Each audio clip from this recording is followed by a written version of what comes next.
Basically, as I can remember, I think I was 8 or 9 years old. Probably my parents were music fans, mainly country music fans. But the gist around my house was, you know, the radio was always on. My dad was singing something. My mother used to play piano and banjo and guitar and dabble in this and that. And for some reason, I gravitated towards the drum. My earliest influences, I can say, were Buddy Rich, because he happened to be on television quite a bit. And also the band Chicago. I saw them on television when I was very young. And they had a show called Live at Caribou Ranch, and Danny Serafin was their drummer. They were my favorite band. It was the first album I ever bought when I was young. And then probably what really changed my life was I saw Kiss on television when I was 13 years old, and obviously at that time I had never seen anything like that, and it completely blew me away, and I was so just in love with music at that point. I loved Kiss, I couldn't get enough of them. That just drove me to do what I do now, and it was a dream back then, and I just kept working at it. You're in school for a reason. You're there to learn. The music programs are free, so you should definitely take advantage of that.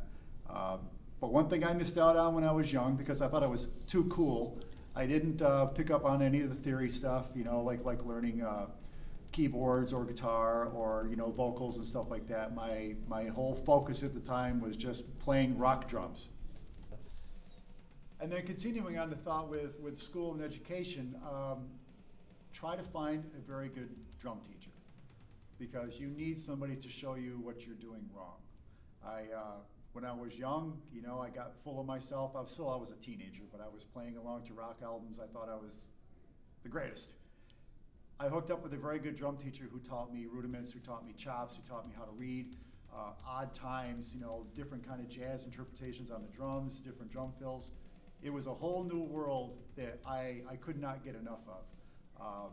And I have to, you know, reiterate the point of practice. I used to practice 2, 3, 4 hours a day, every day.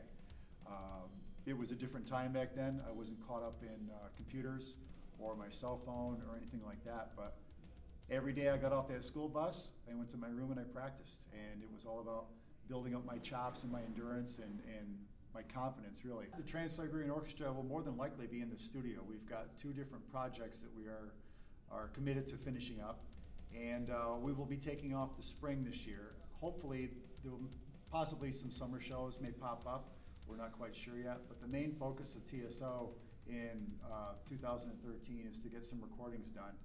We've established a spring tour the past couple of years, but here again, we also need to come up with some new material to add to the show and present some new product to the people so we can get back out there and give a new show, a great show.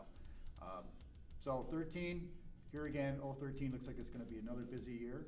I know we'll be doing the winter tour at the end of the year, as we do every year, and hopefully it'll be another success.